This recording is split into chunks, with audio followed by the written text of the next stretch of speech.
Muy buenos días. A nombre del rector Enrique Graue y del mío, les agradecemos enormemente que nos acompañen todas y todos en esta inauguración del primer encuentro internacional de cátedras extraordinarias organizado por la Coordinación de Difusión Cultural y particularmente por su unidad académica.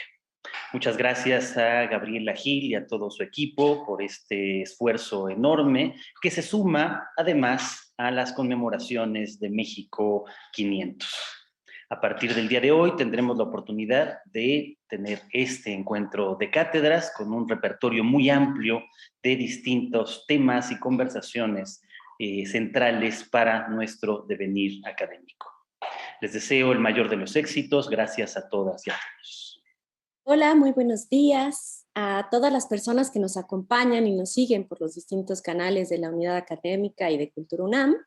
Me da mucho gusto estar con Gabriela Gil, coordinadora de la Unidad Académica, y con nuestro coordinador de difusión cultural, Jorge Volpi, para inaugurar el Encuentro Internacional de Cátedras Extraordinarias en el marco de México 500, programa universitario conmemorativo de la caída de Tenochtitlan, vasto y diverso, basado en la pluralidad propia de la universidad. Desde distintos enfoques participan las áreas y dependencias UNAM con conferencias, mesas de reflexión, series de televisión, conciertos de música, talleres gastronómicos, etc. Desde la Coordinación de Humanidades, con su jornada de la conquista, revisiones incómodas, pasando por el videojuego Yaopan, hasta el catálogo editorial de México 500 o la serie Nuestras Cosmovisiones de TV UNAM. Toda esta programación apela a complejizar el proceso histórico para entender el pasado y reflexionar sobre el presente. Toda esta programación se puede consultar en mexico500.unam.mx. Y en el marco de este encuentro, de esta conmemoración, como bien lo decía el doctor Volpi, tenemos ahora el Encuentro Internacional de Cátedras Extraordinarias. Y emociona llegar al día del arranque, pues he seguido de cerca el trabajo y profesionalismo con el que se ha llevado a cabo. Este encuentro de cátedras ha sido posible gracias al diálogo entre ellas. Ahí están las cátedras de la propia coordinación y algunas invitadas, y por supuesto a la coordinación de Gabriela Gil. De verdad, pues felicidades por este encuentro que arranca hoy. Lo seguiremos con mucho gusto hasta el 23 de septiembre. Gracias. Muchísimas gracias, doctor Volpi, querida Paola Morán, por el apoyo, por el seguimiento a este evento que sin duda es importante para las cátedras extraordinarias que han hecho un trabajo fantástico desde hace más de 10 años. Las cátedras extraordinarias en la UNAM dan cuenta de un espacio de reflexión y creación que sin duda alguna ha sido vital para los tiempos que vivimos actualmente. El primer encuentro de cátedras extraordinarias es un encuentro que se hace posible gracias a la colaboración entre estas cátedras y también con otros espacios dentro y fuera de la universidad y también dentro y fuera de México. Tenemos cátedras que participan desde toda América Latina, también tenemos invitados fuera y dentro del propio país. Para mí es un gusto poder presentar este primer encuentro de cátedras extraordinarias, que estoy segura será un evento fantástico que guiará el interés de todos los públicos. Entre los ejes temáticos que hemos establecido para este primer encuentro de cátedras, tenemos ejes tan importantes como cultura de paz, derechos humanos y género, práctica artística y gestión del conocimiento, producción editorial y pensamiento literario, y políticas culturales y reflexión académica desde el pensamiento crítico. Sin duda, temas que serán fundamentales para poder seguir llevando a cabo la práctica artística dentro de la Universidad de la Nación. Pues ya estamos, tercera llamada, adelante.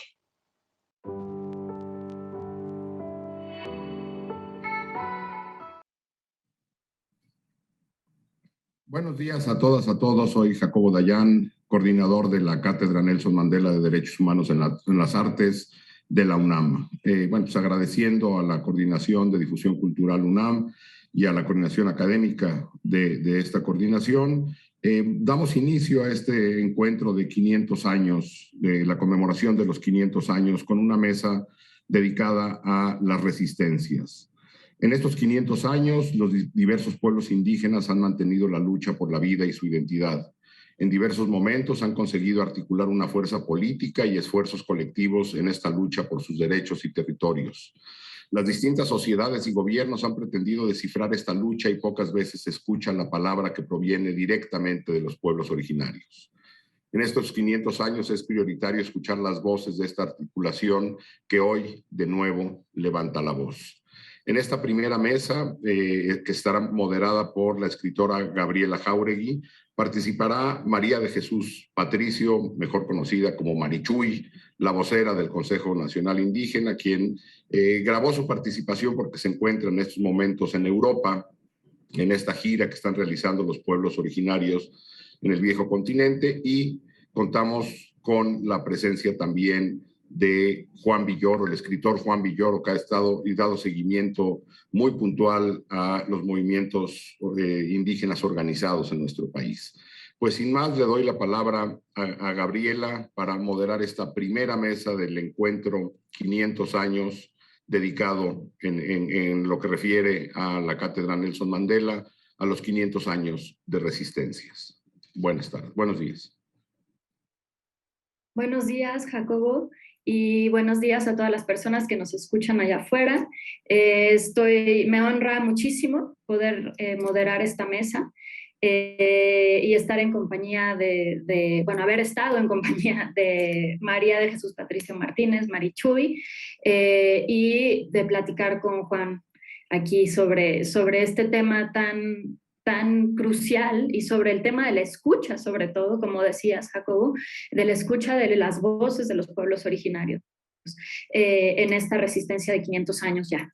Y más bien en estas resistencias, me gusta mucho como el cuidado en el nombre de la mesa. No es una la resistencia, sino que son muchas y cómo se van articulando. Y esto es algo de lo que nos va a hablar justamente Marichuy en el primer clip. Y pues muchísimas gracias a la Unidad Académica de la UNAM por la invitación y obviamente a la Cátedra Extraordinaria Nelson Mandela, y otra vez a ti, Jacobo, y a Mariana, quienes estuvieron coordinando todo desde hace meses para que esto funcionara. Y le mandamos un saludo con muchísimo cariño y admiración al comandante Pablo González Casanova, que no nos pudo acompañar, pero por razones de salud, pero que esperemos vaya mejorando, y le mandamos todo nuestro cariño, nuestro respeto hasta su hogar.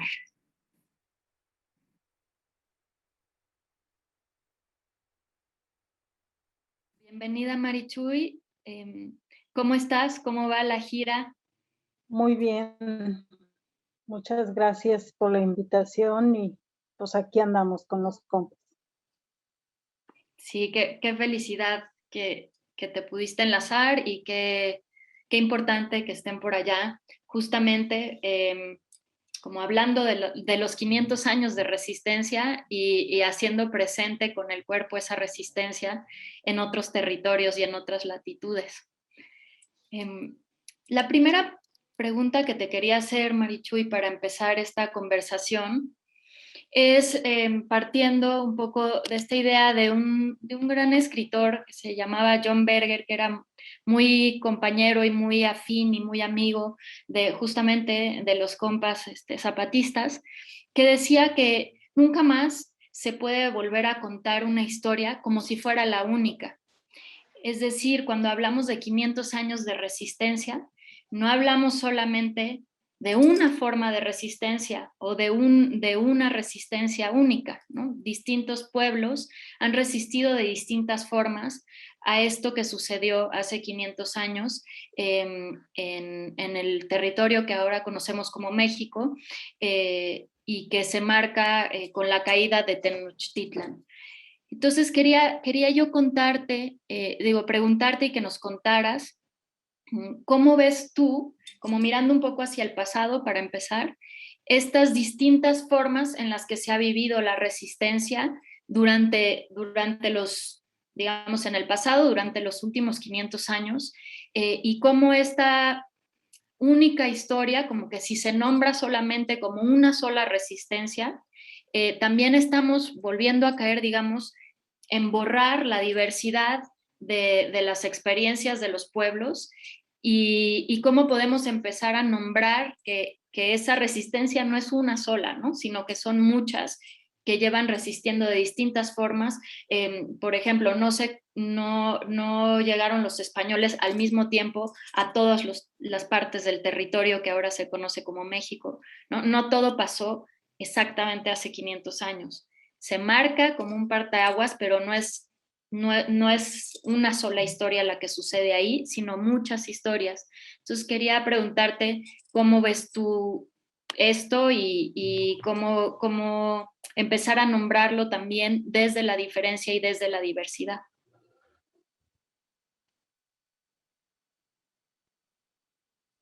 Claro que sí. Pues la resistencia, como tú decías acertadamente, son diversas, así como los pueblos son diversos, cada uno, aunque somos pueblos originarios, pueblos que fueron establecidos desde antes de esta conquista, como dicen, pues cada uno es diverso. Cada uno tiene su propia organización, cada uno tiene su lengua, su fiesta, su medicina, su forma de ir llevando los diferentes cargos que se tienen al interior, y esto es resistencia. Esto es el estar ahí presentes. No es cierto que fueron acabados, siguen vivos, siguen existiendo, siguen resistiendo y se están reorganizando ante tanta destrucción que ha habido por años. Entonces, y como decía, cada uno a sus formas, a sus modos, a sus tiempos, pero sigue ahí todavía vivo. Entonces, y yo digo, pues no es solamente en aquel tiempo pues que llegaron y vinieron a acabar y masacrar y despojar y desaparecerlos. Todavía a 500 años, todavía los pueblos siguen siendo masacrados, siguen siendo despojados, siguen siendo, pues, que será discriminados, no se les considera como tal, no se les da su lugar. Entonces, pues a 500 años, pues todavía los pueblos están vivos ahora más que nunca y se han manifestado de esta manera de que se niegan a morir, se niegan a que se les olvide, a que se les tenga por allá arrinconados. Por eso es que ahora más que nunca se ha escuchado las diferentes voces en los diferentes rincones de este país y fuera de este país. Los pueblos están hablando, están resistiendo, se están haciendo presentes ante todo estos años que llevan de 500 años de despojo, pues ahí están luchando por la vida, luchando porque no se les acabe su tierra, territorio, sus fiestas, su lengua, su vestido, porque todo eso es sus formas de vida. Las formas de resistencia ahí están en la lengua, en el vestido, en la organización, en la toma de cargos, en su manera propia de cómo se van autogobernando. Es una manera muy importante y que van con la vida, pues, de la comunidad y que son cargos que van teniendo y que si no se realiza este cargo, pues tiene una implicación para la existencia de la comunidad. Entonces, están más vivos que nunca y se niegan a morir y por eso se están organizando ante tanto despojo, desprecio y muerte que buscan con todo este progreso que según dicen que viene, pero en realidad es un despojo hacia los pueblos. Entonces, pues yo digo que ahí están, han estado y van a seguir existiendo, ¿verdad? Pues ahí escucharon a Marichuy empezar digamos, hablar de estas formas de resistencia, de estos 500 años y de cómo también esa lucha sigue vigente, porque el despojo sigue completamente vigente en nuestros días. Juan, ahora sí, bienvenido. Pues tú has acompañado muy de cerca estas luchas, como decía Jacobo, has estado presente desde hace tiempo, ¿no? Como testigo y como acompañante de la organización zapatista, pero también del CNI SIG. ¿Qué más nos puedes compartir también de tu acompañamiento, de los aprendizajes que te han compartido ¿no? los compas? En fin, cuéntanos, te cedo la palabra. Gracias, Gaby. Saludos a todas, todos, todes. Me gusta mucho, Gabriela, que hayas usado las palabras testigo y acompañamiento, porque creo que es lo que define a quienes no somos protagonistas de estas luchas y el tipo de participación que podemos tener en ellas. Los auténticos protagonistas son los pueblos originarios. Muchas veces se acude a un ejercicio de sustitución y se dice que alguien con un doctorado en el Colegio de México hable en nombre de los indígenas porque sabe mucho de ellos. En efecto, puede haber estudiado mucho, pero creo que a 500 años lo que realmente debería predominar es el protagonismo de quienes están tratando de cambiar su propio destino y con ello también nuestro destino, porque me interesa mucho señalar que esto no es una lucha en favor de la construcción de una especie de reserva folclórica donde los grupos originarios vivan mejor para ellos. Muchas veces se malentiende el camino que buscan seguir, conquistando más espacios, reclamando los territorios, las tierras comunales, todas las cosas que les han sido quitadas, como algo que es en interés exclusivo de los pueblos originarios. Y creo que estamos en una circunstancia absolutamente crítica. De ahí lo relevante del viaje a Europa ahora, de la delegación zapatista y también los acompañantes que tienen del Consejo Nacional Indígena, porque es muy significativo que la lucha que ellos tienen por preservar la ecología, por preservar nuevas formas de relación comunitaria y de impartición de justicia, todo esto entra en sintonía con muchos colectivos europeos que se están oponiendo a lo mismo, al despojo, a los trenes que devastan la naturaleza, a la intoxicación del medio ambiente. Por eso la travesía es llamada una lucha por la vida. ¿Cómo podemos nosotros preservar un planeta que según la ONU está amenazado de muerte? No tanto el planeta mismo, sino lo que está amenazado es la vida humana en el planeta. La ONU ha establecido que si las cosas no se revierten para 2040 será absolutamente imposible vivir como lo hemos hecho hasta ahora en la Tierra. Y el premio Nobel Paul Crutzen propuso que se llamara antropoceno a esta era geológica para denotar el papel pernicioso que el ser humano ha tenido destruyendo la naturaleza. ¿Cómo transformar esto si no logramos establecer una cadena que vaya desde quienes conocen, desde tiempos milenarios, lo que es la tierra, el equilibrio que se debe tener con ella, la condición necesaria de permacultura para estar sobreviviendo en la biosfera sin dañarla, que son los pueblos originarios? Y si nosotros en las ciudades queremos tener ensaladas sin fertilizantes y queremos tener una vida sana, pues requerimos de toda una cadena que haga esto posible. Entonces, la lucha de los pueblos originarios en México es, por un lado, como tú ya señalabas en tu introducción, una lucha plural, muy variada, porque hay muchos proyectos distintos. Uno de los grandes errores que cometemos es pensar que hay un mosaico monolítico de lo indígena.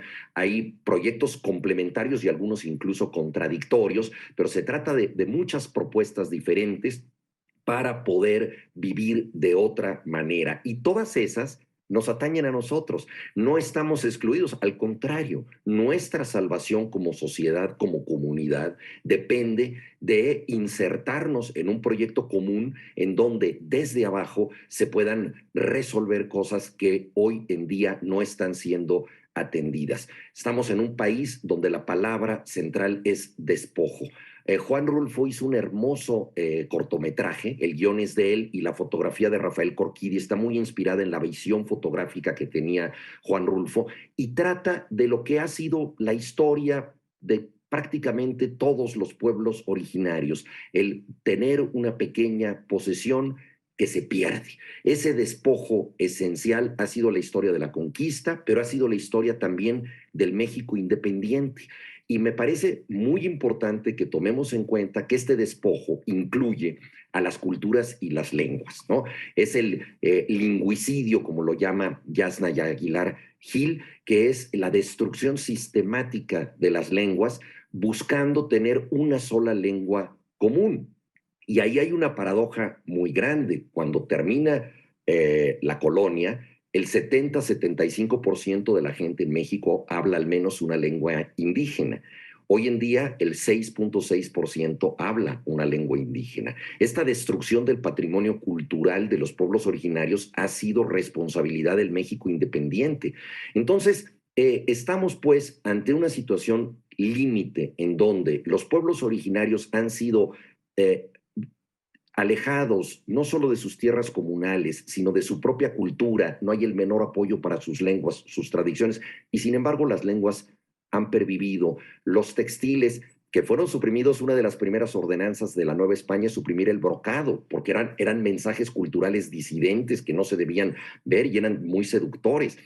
Entonces, todo esto ha perdurado en el México independiente. Pero, repito, lo interesante es pensar que esta lucha no es una lucha prioritaria de los pueblos para ellos mismos, sino es la lucha de todos que ellos encabezan.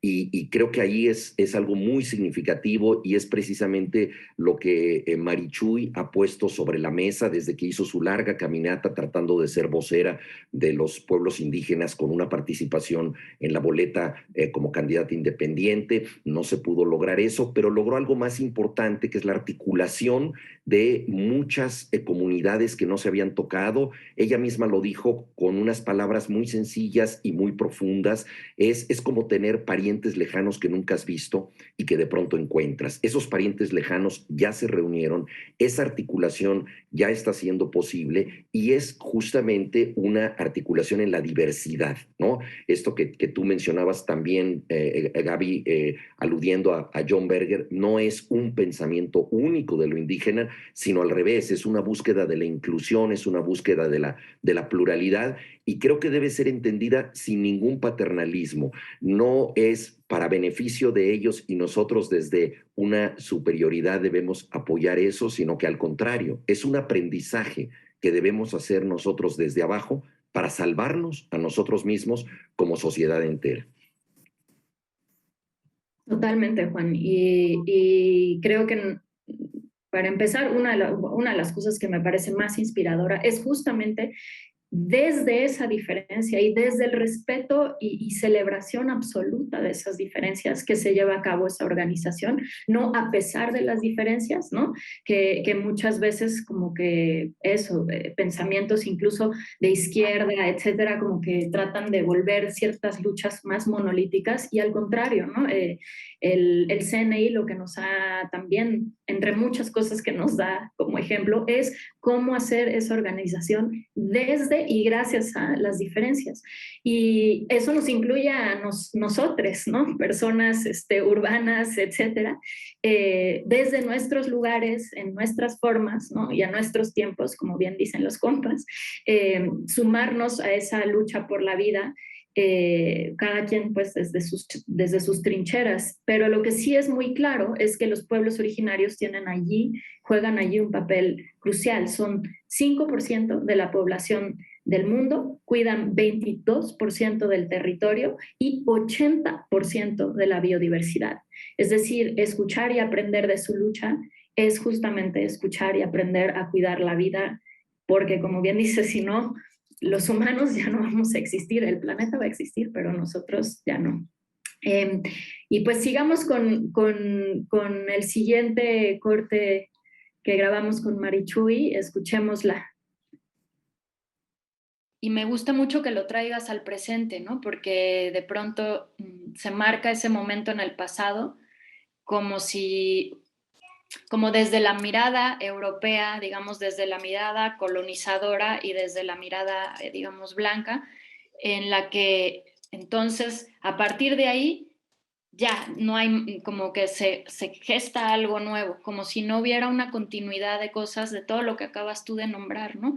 De tradiciones, de lenguas y claro, al mismo tiempo también una continuidad del despojo y de la violencia. Entonces, gracias por traerlo al presente y me gustaría, justamente hablando del presente, que nos platicaras. Tú has recorrido el territorio, los territorios que conforman este país que se llama México hoy, como pocas personas, ¿no? Has ido a hablar con distintos pueblos en distintas comunidades para justamente hablar y tejer la resistencia o las resistencias.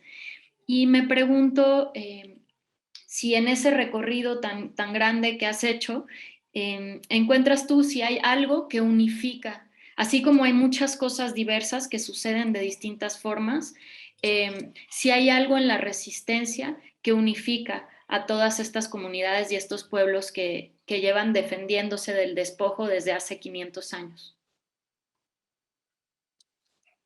Claro que sí, así como decía, es la diversidad con la que nos fuimos encontrando en los diferentes pueblos y comunidades y barrios, tribus, también como nos narraban los problemas que están viviendo y que eso nos hace iguales en todos los pueblos porque es una problemática muy similar, es la lucha por la vida, como decimos, como dicen nuestros compas zapatistas. Entonces, así como manifestaban los problemas, pero también manifestaban la organización de cómo están resistiendo y que no es de ahorita, que es una lucha permanente y que a pesar de que ha habido muertos, desaparecidos, encarcelados y que nunca ven solución a los conflictos agrarios porque es un problema muy serio ese. Y cabe mencionar que la cuestión agraria va muy de la mano con el despojo para instalar las minas, los gasoductos, las termos. Entonces van de la mano el despojo con la negación por parte de los de arriba de dar solución a los conflictos agrarios, ¿verdad? Entonces es un problema muy similar que fuimos viendo en este recorrido, en donde esos conflictos agrarios generalmente son para imponer, como decía, estos megaproyectos.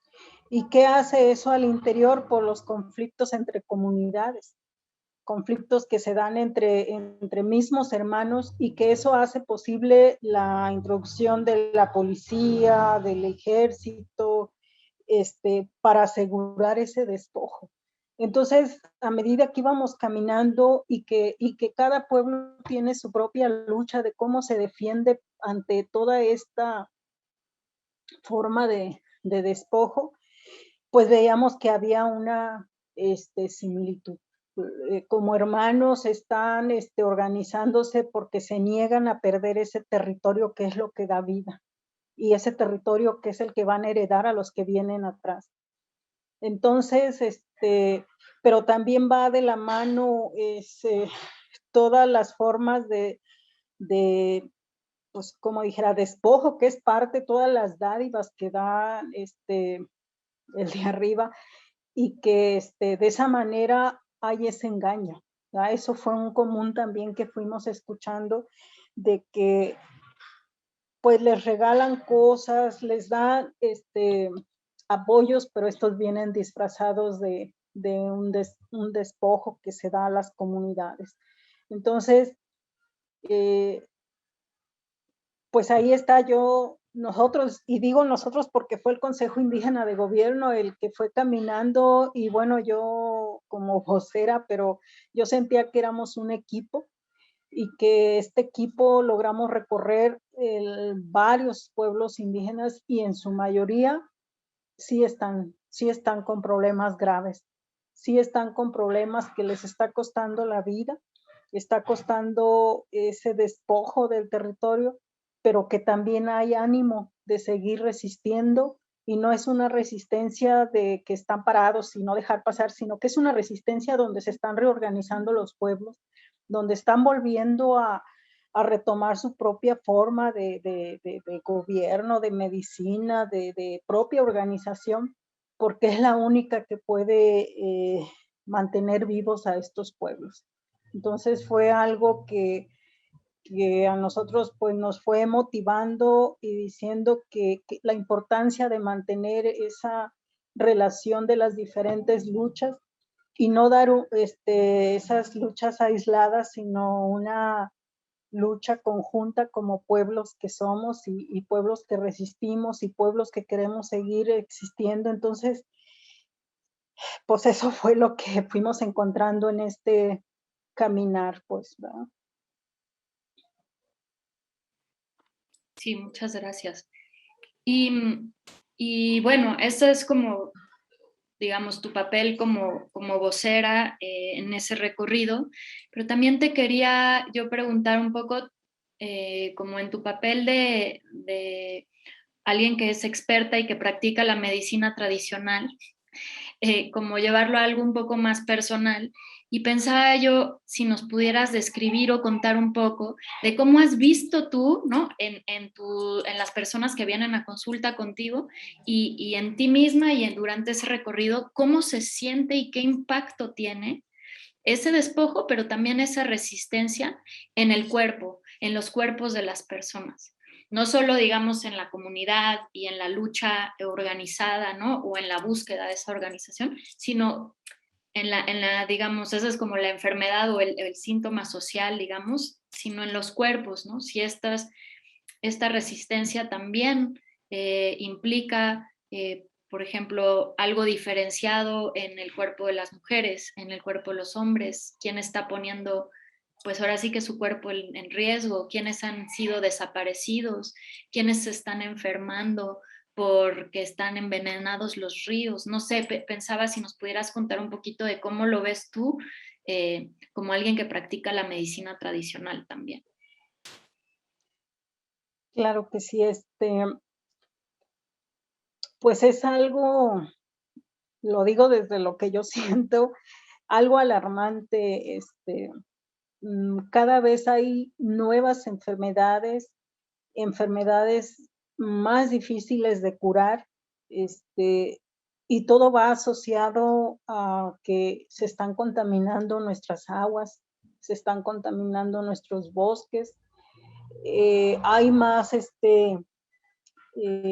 presión en cuanto a la resistencia de tantos asesinatos, desaparecidos, encarcelados, y todo esto sí viene a perjudicar a la salud como habitantes que somos de una comunidad, porque es un choque, ¿verdad?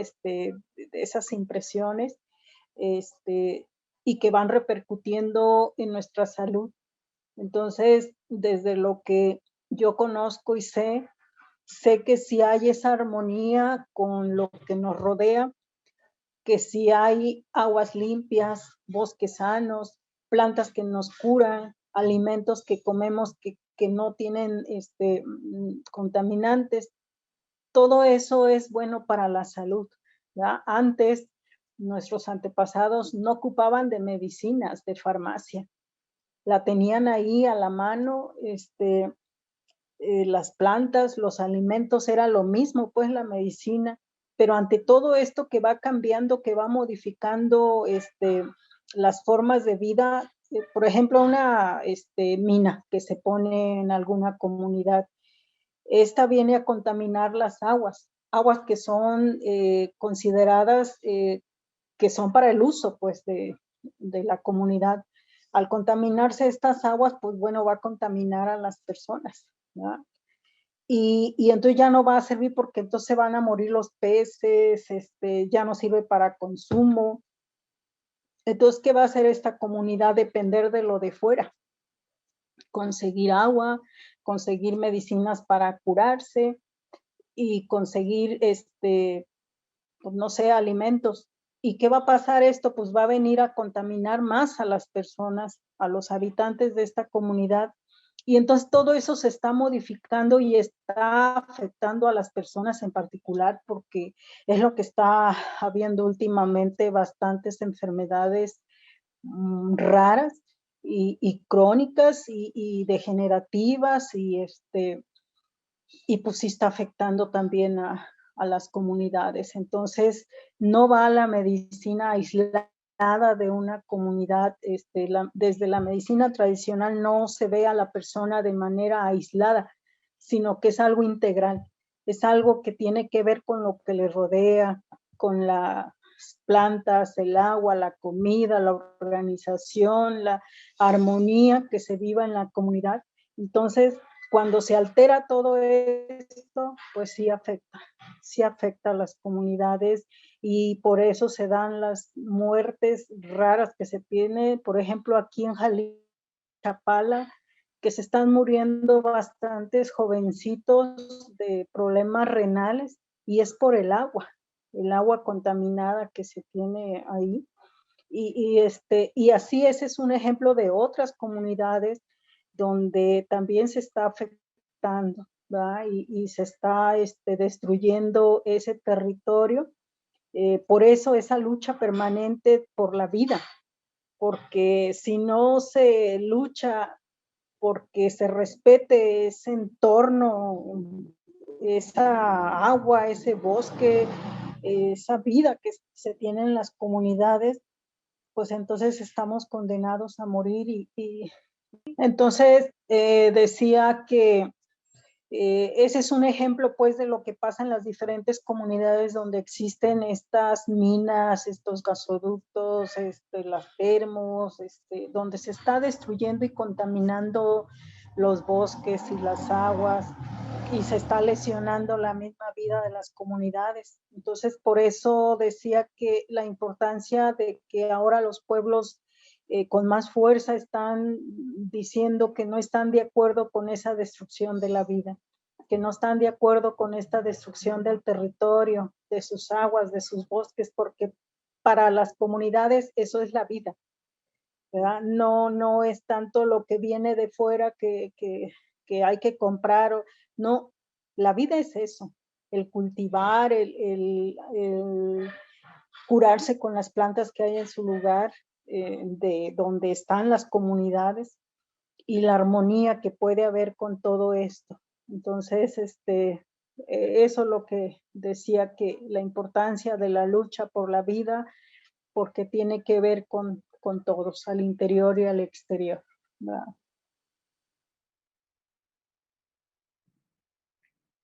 Ay, me parecen muy estremecedoras y como muy fuerte lo que comparte ahí Marichuy, sobre todo al final. No sé cómo ves tú, Juan, pero una de las cosas que creo que es importante también traer a la mesa y que está vinculada a estos 500 años de resistencia es que México es el segundo país con más defensores y defensoras del territorio asesinados del mundo, y que este último año fue el año más mortal para los defensores del territorio en todo el planeta, y México siendo el segundo país con más defensores asesinados, ¿no? Y evidentemente en nuestro país una gran mayoría de esos defensores son personas de pueblos originarios. Y como bien nombra Marichuy, puede salir esa necesidad o ese como síntoma de que hay algo que defender.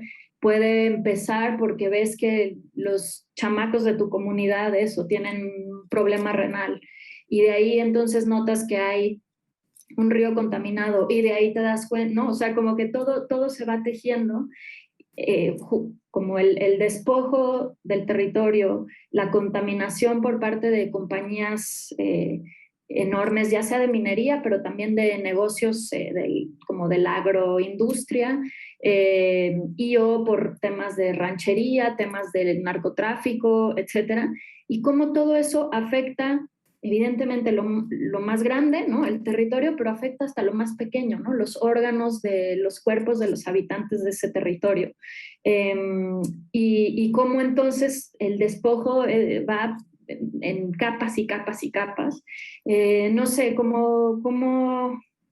si pudieras tú, Juan, empezar a contarnos un poco cómo lo ves tú, ¿no? Desde tu lugar como escritor, como acompañante, te digo, y escucha de estos pueblos.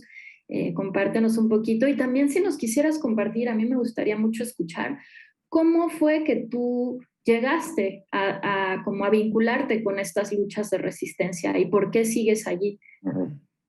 Muchas gracias, Gaby. Bueno, trayendo el tema a mi lugar, como tú dices, que es el de las ciudades, yo creo que esta cadena tóxica de la que nos habla Marichuy llega hasta nosotros. La incidencia del cáncer que se ha disparado a partir del siglo XX es un mal de la llamada civilización. Walter Benjamin decía, todo documento de civilización es también un documento de barbarie. Se construye algo en la medida en que se destruye algo, y el llamado progreso ha aniquilado formas de convivencia, de alimentación, de equilibrio con la naturaleza, que nos han llevado a tener enfermedades que antes no existían. Entonces, si queremos tener una vida sana, vuelvo a lo mismo, requerimos que la vida comience desde abajo a estar controlada por quienes desde hace mucho tiempo le piden perdón a la tierra para plantarle una semilla. Y lo que nos hablaba Marichuy ahora tiene que ver con un tema que es fundamental, que es la exclusión económica, exclusión cultural, ya lo dijimos, pero me quiero referir también a una exclusión que me parece terrible, Gaby, que es la exclusión identitaria. En México hay muchísimas personas que no pueden decir que son mexicanos, no pueden acreditarlo. Esto se visibilizó recientemente con el famoso viaje que están emprendiendo los zapatistas a Europa, porque solicitaron de manera normal pasaportes para poder viajar al extranjero. Muchos de ellos, después de 27 años de estar en rebeldía, acudían a oficinas con los papeles que tenían de sus comunidades, de donde fuera, y esto resultó totalmente imposible. El colectivo Llegó la Hora de los Pueblos, al que pertenezco, tiene una página en red que se llama Camino al Andar. Entonces ahí lanzamos una protesta diciendo: no puede ser posible que los mexicanos no tengan un reconocimiento de que pertenecen a este país, e incluso en algunas oficinas se les pedía que demostraran no solo que son mexicanos, sino que no son guatemaltecos, porque como sabemos, por exigencia de Estados Unidos durante el gobierno de Trump, la Guardia Nacional se convirtió en una extensión de la patrulla fronteriza y México tiene que controlar a los migrantes. Entonces, en Chiapas alguien quiere solicitar un pasaporte y se sospecha que puede ser una persona que viene de Centroamérica. Entonces, el problema no es solo que no se le acredita como mexicano, sino que se sospecha que es centroamericano. Una situación terrible. 1 de cada 3 indígenas no tiene papeles que acrediten su existencia.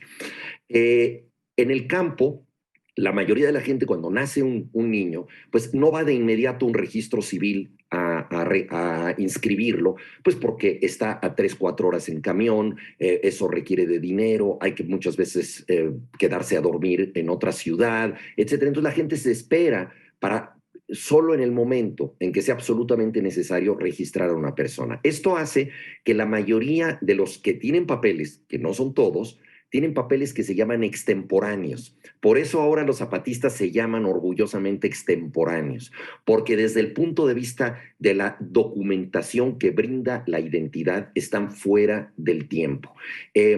Establecimos, después de que el presidente se enteró de esta noticia y él mismo en su conferencia mañanera dijo: no puede ser que no se les den papeles a nuestros hermanos de Chiapas, se hizo un enlace con Relaciones Exteriores, con Gobernación, y después de 2 meses y medio muy arduos, se consiguieron documentos para la delegación de 150 personas que ahora está en Europa.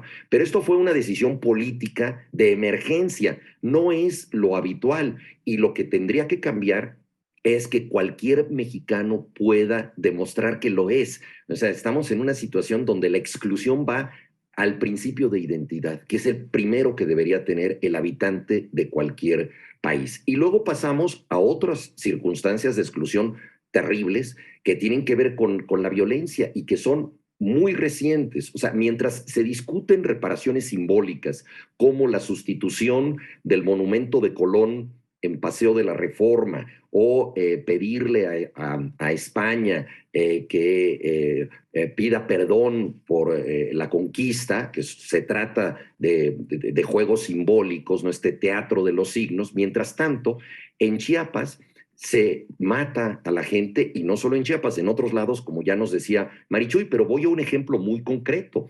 El fin de semana pasado, el día 11 y 12, dos compañeros zapatistas, Sebastián Núñez Pérez y José Antonio Sánchez Juárez, fueron secuestrados. Y fueron secuestrados por Orcao, que es una organización paramilitar que recibe dinero del gobierno, los dineros asistencialistas, supuestamente para escuelas, para otros fines. Con eso compran armas y amedrentan a las comunidades zapatistas, principalmente en Moisés y Gandhi, dos comunidades. Entonces, dos compañeros que despedían a la delegación, que se iban, fueron secuestrados. El 13 de septiembre, Día de los Niños Héroes, el colectivo al que pertenezco informó al subsecretario de Gobernación dónde estaban detenidos, quiénes los tenían detenidos, quiénes eran, etcétera, ¿no? Y dijeron, enterados, estamos trabajando. Fueron liberados, esto fue el 13, hasta el 19, y no porque actuara el gobierno, sino por la participación de organizaciones sociales, como el Fraiba, por ejemplo, o bien de párrocos de la Iglesia Progresista que hizo una intercesión para evitar una violencia mayor. Ahora, esta violencia se evitó en este momento en que pudieron ser rescatadas estas dos personas, pero Chiapas se ha convertido, con la complicidad total del gobernador Rutilio Escandón, en un polvorín que en cualquier momento desatará una guerra civil. Entonces, tenemos un país de varias velocidades en donde simbólicamente se discuten agravios de hace mucho tiempo y se dice que un marino genovés pues no tiene condiciones para estar en Reforma por todo lo que representa la colonización, etcétera, tema que es muy válido de discusión y que debería ser parte de un proceso histórico, ¿no? Importante. Se propone como sustitución a un artista urbano muy respetable, Pedro Reyes, pero que no es un artista indígena, a que sustituya. Y mientras tanto, con el conocimiento del gobierno, se secuestra a representantes de los pueblos en lucha, ¿no? Y se pone en peligro su vida. Entonces, es la circunstancia en la que estamos que lleva a lo que tú decías ahora, Gaby, que las resistencias se han convertido en una forma terriblemente dramática de poner en riesgo la vida de militantes como Samir, que se oponía a la termoeléctrica en Morelos, por ejemplo, tantos otros, y que México se ha convertido trágicamente, como ya lo fue en el caso de los periodistas, en un espacio donde todos aquellos que luchan por defender la naturaleza están en peligro de muerte. Y además en un bastión donde las compañías extranjeras hacen lo que tienen prohibido hacer en sus países. El gobierno canadiense prohíbe el tipo de minería que se hace en México, ¿no? Y entonces nos hemos convertido en esa tierra sin ley. Ese es el presente. Entonces, estamos en una circunstancia dramática donde los miembros de las comunidades indígenas ni siquiera tienen la acreditación de ser mexicanos. Si esto no es un agravio, no sé qué puede serlo. O sea, creo que realmente estamos en una situación de emergencia y que no debería desplazarse a las discusiones meramente simbólicas, sino llegar al lugar en donde ocurren las cosas, el dramático territorio de los hechos. Completamente, Juan. Me alegro muchísimo que hayas traído esto a la mesa, porque justo lo tenía aquí en mis notas. Guerra contra los zapatistas, emergencia en Chiapas, ¿no? Y bueno, ayer justamente salió un comunicado en el que, pues eso, se está advirtiendo de la posibilidad ya de plano una guerra casi civil en Chiapas, ¿no? Hay una emergencia muy grande. Y otra cosa que me parece muy interesante de lo que acabas de traer a la mesa es esta idea de los documentos, ¿no? Y de cómo probar que los pueblos originarios de este territorio llamado México son mexicanos, es como... Y el nivel de racismo, porque entonces se les nombra, ¿no? Guatemaltecos o lo que sea. Y pensaba un poco cómo ese tema también, el de migración, ¿no? Que también sea... y pues Chiapas es un estado fronterizo y que se ha verdaderamente acrecentado la violencia en contra de las personas migrantes en este país de una forma nunca antes vista, ¿no?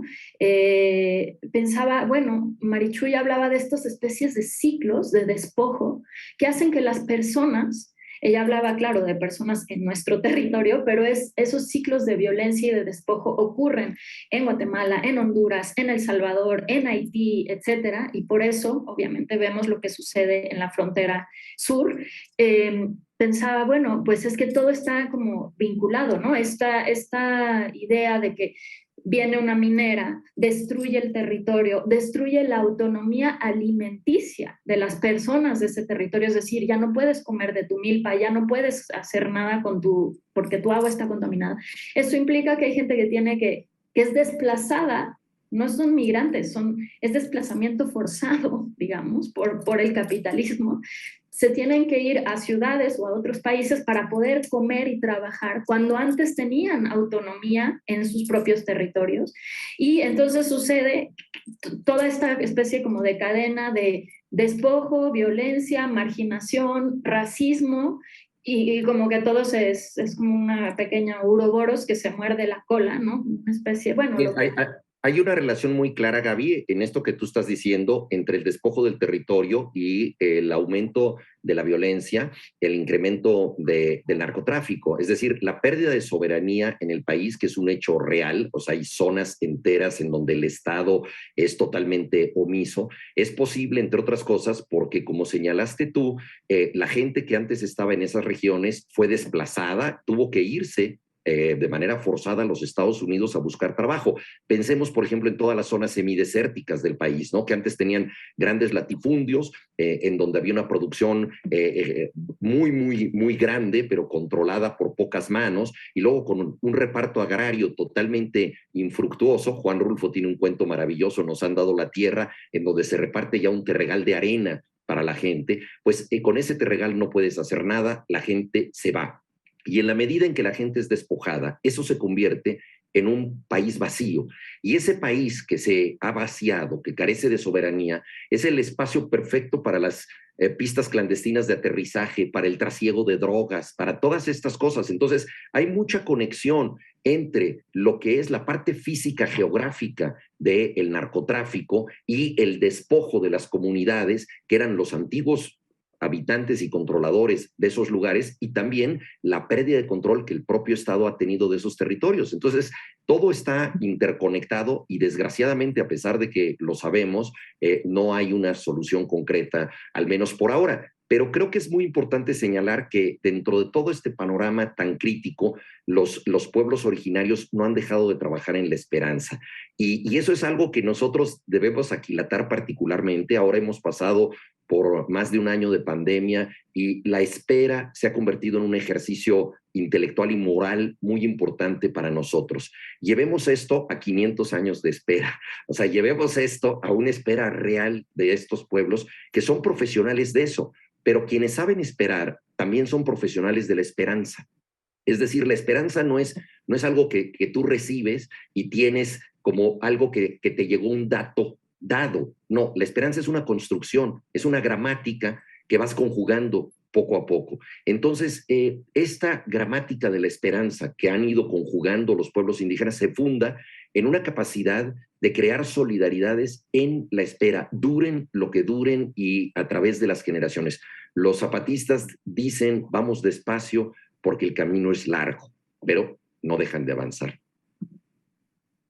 Sí, y hermoso que traigas la esperanza, que ha sido además una palabra que últimamente ¿no? De pronto pareciera que se ha vaciado de sentido, pero que otra vez los pueblos originarios la vuelven a llenar una y otra vez de realidad, ¿no? Es decir, la encarnan, pues, y me gusta que, como nombras esto, 500 años de resistencia son también 500 años de espera, pero no de espera o de esperanza como algo así como optimismo pasivo, ¿no? De, bueno, todo va a salir bien en algún momento y yo me voy a sentar aquí mientras a esperar que eso suceda, sino como una espera organizativa, activa, y con toda la, pues, con toda la urgencia de que justamente les desaparecen, les violentan, les despojan, y sin embargo, sin nunca perder también, y Marichuy lo nombró varias veces, esta idea de la fiesta, del gozo, ¿no? de la alegría y de la esperanza que también les acompañan en la lucha. A mí me encanta que lo nombres tú, y como lo dijo varias veces Marichuy, dentro de las largas listas de temas siempre está la fiesta también, ¿no? Entonces la lucha por la vida también es una lucha que implica esperanza, dignidad, alegría, fiesta, y pues eso es otra cosa que también están demostrando en Europa ahorita. Claro. Sí, yo creo que un movimiento de transformación debe demostrar en su seno el tipo de comunidad por la que lucha. Entonces, si luchas por una comunidad en donde se pueda compartir la alegría, el sentido de humor, la lucha misma debe incluir eso, debe incluir la sensualidad, el humor, la alegría, como forma de expresión de lo que va a ser para todos posteriormente. Yo creo que eso es muy significativo también en esta lucha, que no apela a una recuperación vengativa de los territorios, sino por el contrario, a una reparación justa, y la justicia es lo contrario a la venganza. Eso es muy importante. Por eso, cuando ellos decían, debemos pedirle perdón nosotros a España por ser la patria de Cervantes, ¿no? Que por cierto, Cervantes quiso tener un puesto en el Soconusco, él se quiso ir a Chiapas, no le salió, ¿no? Entonces, se trata de encontrar una nueva articulación, no se trata de decir, quítense ustedes para que nos pongamos nosotros. Hemos aprendido lo suficiente para no ser como ustedes. Creo que esa es una gran lección, ¿no? Cuando los zapatistas tuvieron en sus manos a algunos altos mandos de gobierno, cuando al inicio de la rebelión dijeron, les vamos a demostrar lo peor, su castigo es demostrarles que no somos como ustedes, están en libertad, nosotros los dejamos, ¿no? Y eso es muy importante, o sea, no se trata de esta reivindicación revanchista que muchos podrían incluso justificar dado el sufrimiento que han padecido, sino de una construcción colectiva que asombrosamente nos incluye a nosotros. Sí, y eso es como, a mí nunca deja de sorprenderme ese gesto de generosidad y otra vez de apertura a la diferencia más radical, ¿no? A pesar de todo el despojo, a pesar de toda esa violencia. Y otra cosa, bueno, o quizás ya podemos, estoy viendo la hora para no atrasarnos ni adelantarnos de más. Bueno, espérate, no te me vas a escapar de contarnos un poco cómo llegaste tú a esto también, antes de irnos a escuchar a Marichuy otra vez. Cuéntanos un poquito, ¿cómo llegaste tú a ser acompañante, escuchador activo y como vínculo entre estas luchas? No, bueno, ha sido un proceso de aprendizaje como el de todos nosotros. Creo que mi propia historia es un tanto irrelevante, pero creo que a partir de 1994 los mexicanos, muchos de ellos que soñaban con pasar a un país de primer mundo y despertarse en una especie de duty free con todas las mercancías que anhelaban, de pronto descubrieron el auténtico rostro de este país, que es el de un país del despojo que en buena medida se parecía al neolítico porque no había pasado nadie por ese sueño del milagro mexicano, y creo que esta fue una lección enorme para todos nosotros. Y luego yo en aquel momento, un poco después, empecé a trabajar en el periódico La Jornada, y creo que, como dijo Octavio Paz, que siempre fue opuesto a las luchas revolucionarias, bueno, sobre todo en sus últimos años, pero dijo, el triunfo de Marcos es un triunfo del lenguaje. Se refería, por supuesto, al subcomandante. Hoy en día podemos hablar de un triunfo colectivo del lenguaje, porque también en los comunicados del ya difunto subcomandante Marcos, ahí había ya muchos elementos también de las viejas leyendas, algunas orales, otras que venían desde el Popol Vuh, de un muy rico acervo. Entonces, esto fue una educación para muchos de nosotros, pensar que hay un México futuro que está al lado de nosotros y que no hemos visto, y que muchas de las soluciones que nosotros estamos tratando de plantear en discusiones, yo militaba en un partido, el Partido Mexicano de los Trabajadores, y teníamos unas discusiones eternas en que no nos poníamos de acuerdo, y cuando tú te asomas a las juntas de buen gobierno y ves cómo establecen consensos, cómo se ponen de acuerdo, cómo el nosotros siempre supera el yo, este tipo de aprendizaje, pues a mí me pareció fascinante, fue algo muy importante. Y luego, bueno, también hay un componente familiar, porque mi padre nació en España y él siempre me decía, tú no sabes el trabajo que cuesta ser mexicano, porque a él le costó mucho aprender a ser mexicano, porque él llegó tardíamente a México.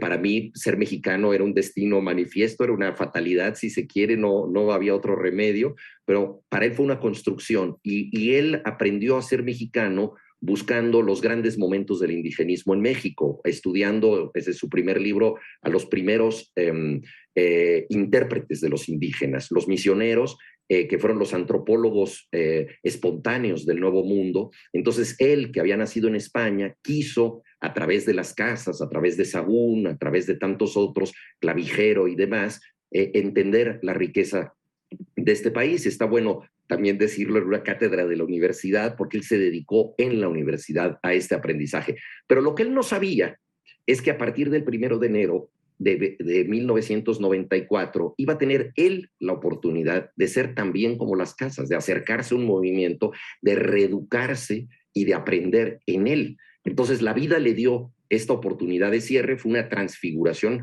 extraordinaria, pues la más dramática y emocionante que yo he podido ver. Y desde luego, pues ya con esto, mi padre ya no dijo qué trabajo cuesta ser mexicano, lo aceptó gozosamente, ¿no? Y entonces esa transfiguración fue un cambio de identidad en mi propia casa, ¿no? Y creo que de las muchas lecciones que pudo dejar mi padre, que fue un maestro de la UNAM de toda la vida, creo que esta fue la más importante, la de convertirse en alumno de los zapatistas.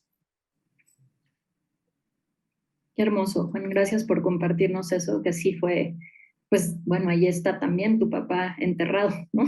Sí, exactamente, en el Caracol de Oventic. Así es que, bueno, con esto pasemos a escuchar un poco qué más nos cuenta Marichuy para empezar a cerrar ya la mesa y escuchar un poco qué reflexiones tiene ella en torno también a estas resistencias hacia el futuro, no solo hacia atrás y hacia el presente, sino también hacia el futuro, qué viene. Y me gustaría, si nos pudieras también compartir un poco de tu diagnóstico, también como médica tradicional y bueno, como mujer que resiste, de qué viene, ¿no? ¿Qué va a pasar? ¿Cómo viene esa resistencia y de qué formas para los pueblos organizados? ¿Y de qué forma viene para los pueblos y cómo lo has visto en los pueblos que no están organizados? Y también cómo la ves para las personas que no pertenecemos a los pueblos, ¿no?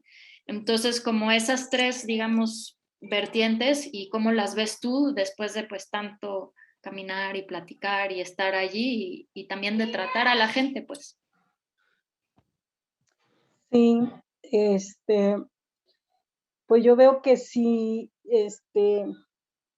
no se afianza la organización, la resistencia por la vida, los pueblos pues pueden ser más lesionados y pueden desaparecer, ¿verdad? Porque hay intereses extranjeros, intereses ajenos a los pueblos que quieren ver los pueblos exterminados porque hay riquezas como las aguas, los bosques, la tierra, todo eso es dinero para el capital, cuando para las comunidades eso es la vida. Entonces, sí están, hay intereses arriba en donde sí quisieran ver los pueblos desaparecidos, ¿verdad? Sí quisieran verlos todavía dominados y mantenerlos solamente con el folclore o no sé, no quieren ver a un pueblo que lucha y defiende su comunidad. Y por eso han creado divisiones al interior, han creado, por eso dan las dádivas, eso hemos escuchado. porque de esa manera garantizan tener un control desde fuera y partir a las comunidades, aparte de que los partidos los han partido, pues sigue existiendo intereses que quisieran ver las riquezas que tienen estas comunidades en manos de ellos, pues de los que le ven un signo pesos. Entonces, por eso considero que sí tiene, y esa es nuestra tirada, que tenemos que dar una lucha conjunta, no solamente pueblos indígenas, sino también hermanos que luchan en las ciudades, organizaciones que luchan también por la vida, y tiene que haber esa relación de las diferentes luchas y juntos dar una lucha por la vida, ¿verdad? Y por eso es el recorrido también a las Europas, para ir a encontrar esas luchas que también resisten y que pues habíamos escuchado, pero de cerca pues no habíamos visto, pero tanta riqueza de resistencia que hay en otros países hermanos, y que la importancia de llevar esa relación como hermanos que somos, que resistimos y que nos ha hermanado este despojo y desprecio, y que no solamente son los pueblos, como decía, ¿verdad? Que son también otras luchas, otros modos, otros tiempos, y que es necesario unir estos esfuerzos.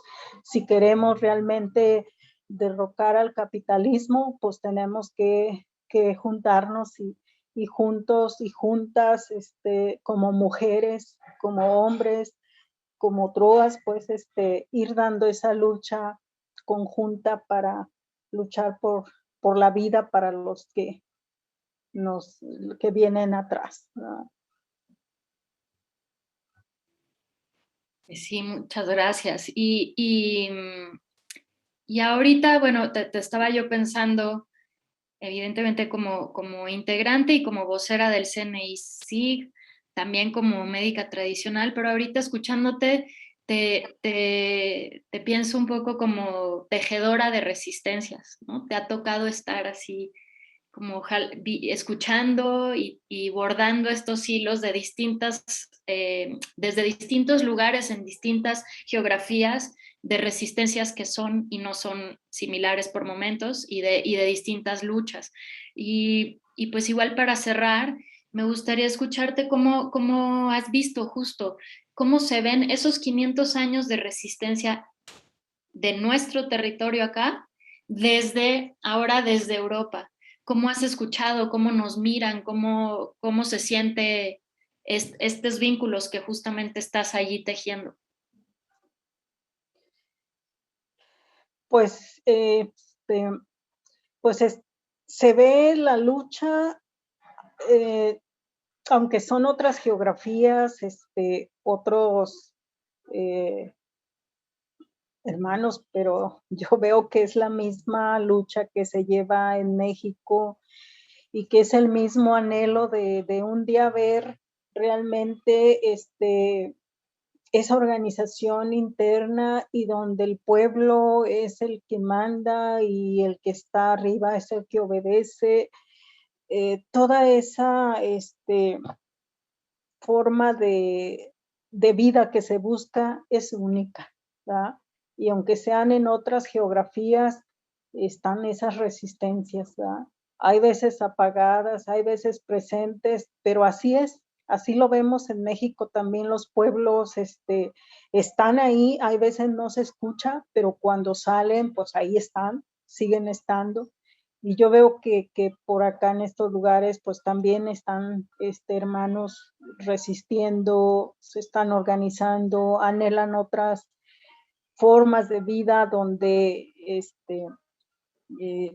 pues se respete esa vida, ¿verdad? Esa vida para todos, y que eso incluye la lucha por este planeta, ¿verdad? Y que esto, los poderosos, lo ven de diferente manera, lo ven como, digo, un signo pesos, y no se dan cuenta que también esto va a afectarles, si no se defiende la vida también va a afectarles, porque un día nos va a cobrar el mismo planeta y no solamente va a afectar a uno, nos va a afectar a todos, y por eso es que los pueblos siguen resistiendo, y por eso es que los hermanos de por acá también están luchando y se están organizando y están resistiendo, y creo que si se da esa relación de diferentes luchas, podemos hacer algo entre todos por este planeta, que es lo más importante, porque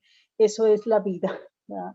Bueno, pues Marichuy, escucharte es a la vez, siempre es como, por un lado duele mucho porque pues eso es muy duro, ¿no? Saber cuánto despojo, cuánto dolor y cuántas luchas quedan por seguir siendo luchadas, digamos, pero también es muy esperanzador escucharte nombrar las distintas resistencias y los puntos de encuentro entre esas resistencias dentro de nuestro país, ¿no? A 500 años de la caída de Tenochtitlan, pero también fuera de nuestro país, y cómo vas tejiendo y acompañando luchas diversas en distintas latitudes para que pues podamos lograr, como dicen los compas, un mundo donde quepan muchos mundos, pero también un futuro en el que pues hayan muchos futuros que puedan ser vividos, ¿no? Porque como bien dices, el planeta nos lo está ya cobrando, ¿no? Y si no defendemos esa vida, pues lo único que nos queda es un futuro de muerte. Y yo te agradezco, creo, pero del fondo de mi corazón, todo lo que haces justamente para hacer visible y nombrar y llevar la voz de esas luchas a muchos distintos lugares, incluyendo hoy acá a la cátedra Nelson Mandela de la UNAM. Muchas gracias por la invitación y pues ahí estamos para lo que sigue. Bueno, pues ahí las palabras de Marichuy. Juan, ¿cómo ves estas advertencias y también estos vínculos que se van tejiendo con la Europa insumisa? Pensaba hace rato que hablabas de eso también y en estos actos como simbólicos, pero vaciados de contenido, de pedir perdón, pero ¿por qué y quién? ¿No? Pensaba en ese texto que ya tiene muchos años, justamente, del subcomandante Marcos, que dice, ¿quién pide el perdón y quién puede otorgarlo? ¿No? Y en vez de estar exigiendo perdones, van a tejer estos vínculos allá. Exacto, ese texto es del 94, si mal no recuerdo, es apenas unos cuantos días después del levantamiento, y desde entonces había esta idea, ¿no? Totalmente novedosa de no pasar todas las facturas al pasado, sino de construcción de un futuro incluyente y distinto. Y es muy significativo que las luchas de los pueblos originarios en México han estado abiertas a influencias, diálogos y relaciones con gente de otras latitudes que comparte esos mismos fines. Esta familia ampliada de la que hablaba Marichuy cuando pudo recorrer todo el país, no tanto en búsqueda de firmas para estar en la boleta, sino de conocimiento y de intercambio de experiencias, este tejido, como tú muy bien lo has llamado, una urdimbre que se fue logrando, incluye a personas de otras latitudes, ¿no? El escritor portugués Miguel Torga decía que lo universal es lo local sin fronteras. O sea, todos somos de un lugar inevitablemente y tenemos nuestras tradiciones, nuestros gustos, guisos, apetitos, etcétera. Pero de pronto nos lo llevamos y esto rebasa todas las fronteras. Y creo que eso ha sido este movimiento, y especialmente en la parte de Chiapas con los zapatistas, ¿no? Baste recordar que han hecho reuniones intergalácticas, por ejemplo, ¿no? Es decir, incluyendo pues a todas las inteligencias del espacio exterior que quieran participar. Hay reuniones de mujeres donde han participado personas de más de 40 países. Y ahora en la gira se han dado vínculos tan significativos como este, por ejemplo. Poco después del levantamiento zapatista vino una delegación de la Cruz Roja y ahí participaba un líder de la comunidad Sami de Escandinavia, de la zona de Finlandia. Y ahora su hija se opone a la construcción del tren ártico, transártico, que pone en riesgo muchas formas de manutención de las comunidades laponas, como por ejemplo el pastoreo de renos, ¿no? Entonces, el padre de ella abrevó de los zapatistas, aprendió cosas acá que ahora están poniendo en práctica allá. Y políticos de otro orden, por ejemplo, Varoufakis, el que fue ministro de Economía en Grecia, que está en el grupo Diem 25, una organización de izquierda que pretende tener un grupo transeuropeo para solucionar colectivamente problemas con una perspectiva de izquierda, también está muy interesado en los zapatistas y muchas otras organizaciones. Entonces, los vínculos son naturales, no es que se les perdió ahí. El penacho de Moctezuma, ese es un pensamiento totalmente folclórico, ¿no? Pensar de esa manera. No hay nada más contemporáneo que esta lucha que está estableciendo sincronías entre colectivos muy distintos en Italia, en Grecia, en España, Francia, en fin, en los más diversos lugares. Una invitación muy significativa a Siberia que han tenido y que espero que lleguen antes de que haga mucho frío por allá. En fin, todo esto creo que nos habla de una organización que no podía confinarse a lo local, porque hoy en día todas las soluciones tienen que ser internacionales. Y esto presupone una cosa que me parece muy importante en los pueblos originarios, que es la vocación de diálogo. Recuerden ustedes los famosos diálogos de San Andrés, que los zapatistas propusieron una sede posible, la Universidad Nacional Autónoma de México.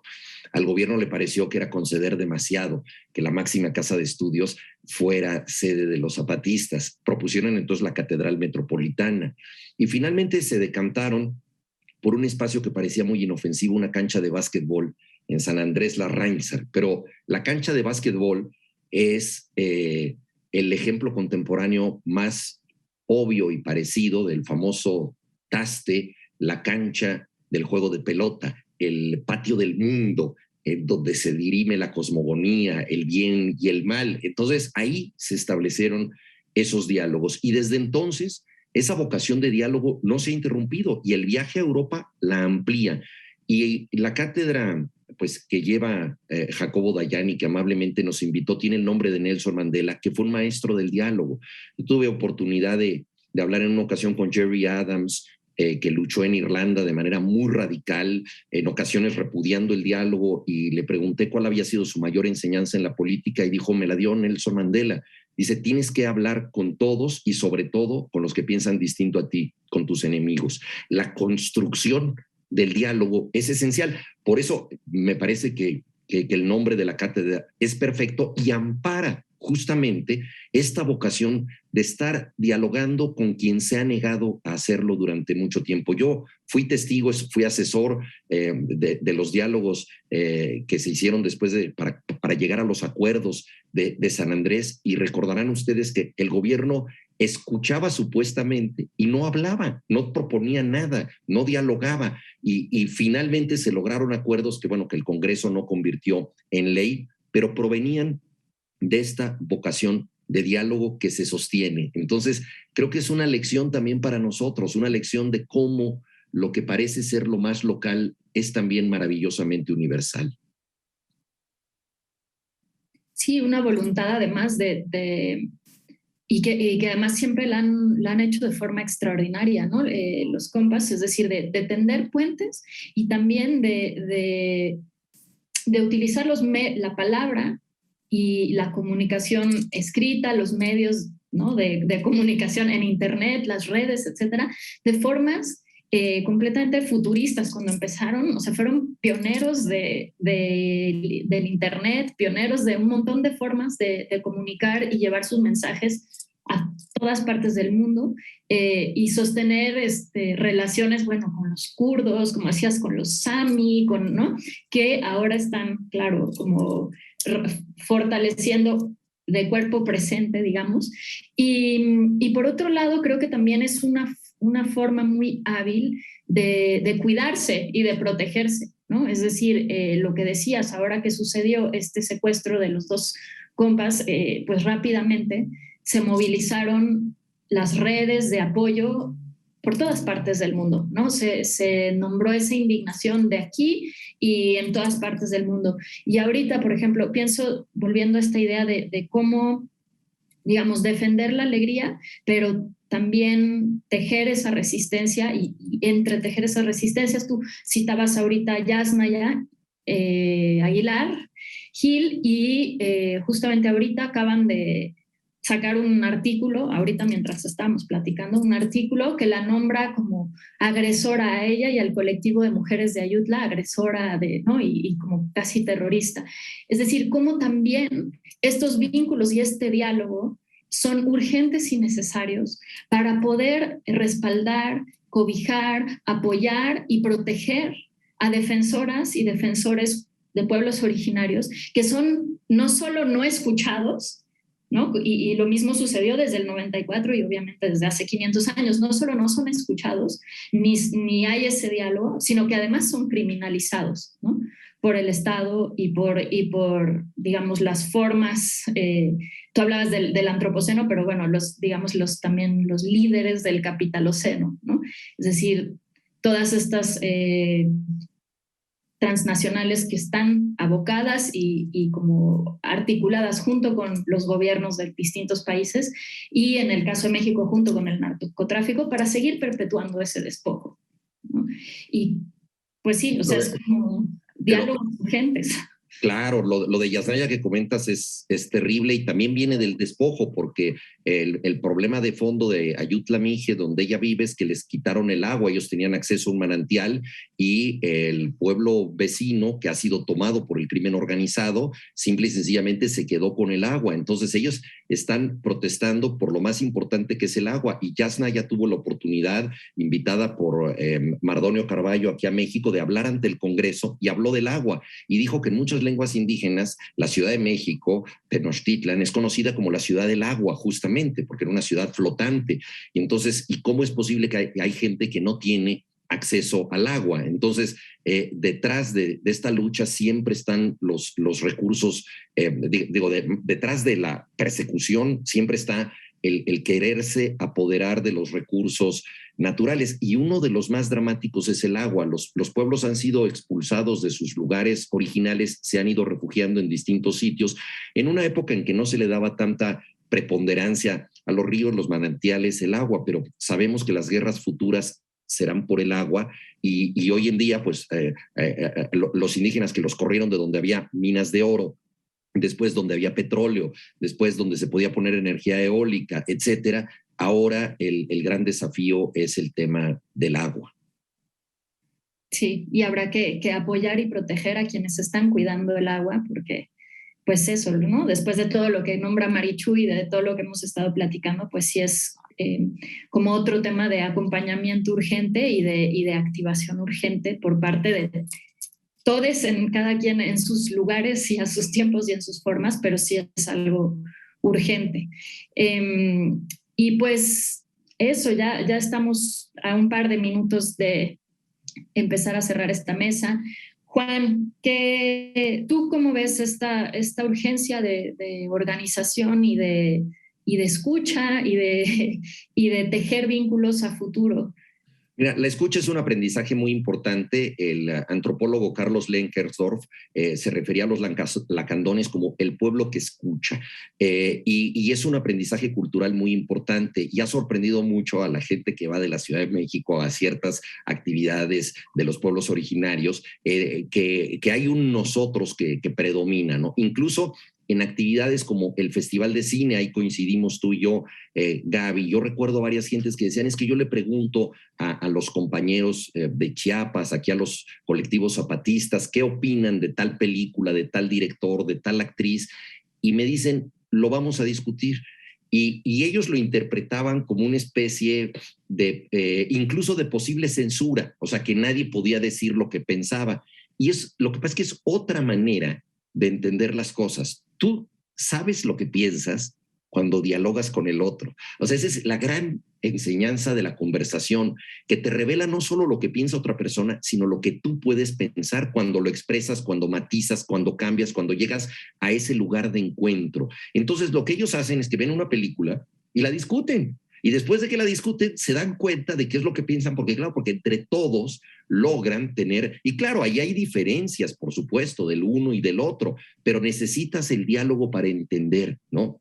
Y ese aprendizaje cultural ellos no lo han perdido y creo que a nosotros nos hace mucha falta. Entonces, esta escucha es muy significativa, el diálogo tiene una importancia política trascendente, creo que honramos con eso la memoria de Nelson Mandela y también me parece muy importante que una vez que dialogamos hay que hacer algo, por modesto que sea, no podemos quedarnos en dar un like, ¿no? O en condenar algo en Change.org, ¿no? Tenemos que ir al lugar donde pasan las cosas, a los hechos y involucrarnos en cosas. Yo le propongo a todos los amigos que nos escuchan que vean la página que tenemos, Camino al Andar, que bueno, es una frase de Antonio Machado, pero que alude justamente al caminar de los pueblos y ojalá muchos se sumen a este acompañamiento. Muchísimas gracias, Juan. Pues ya en nuestros últimos minutos les reitero mi agradecimiento a la Cátedra Nelson Mandela, a Jacobo Dayan, a Mariana, a todo el equipo de producción, porque no se crean, aquí se ve todo muy profesional, gracias a que hay un montón de gente atrás que nos está contando cosas por los audífonos y organizando las pantallas. Y sobre todo, pues muchas gracias a todas las personas que nos acompañan, que están escuchando. Y sí, no dejen de acercarse a la página del colectivo Llegó la Hora de los Pueblos. No dejen de leer los comunicados del CNI-CIG, Enlace Zapatista, lean a Yasnaya Elena Aguilar Gil, a Quino Galván, a gente del pueblo yaqui que también está en resistencia por todas partes. Escúchenles, léanles y acompáñenles activamente.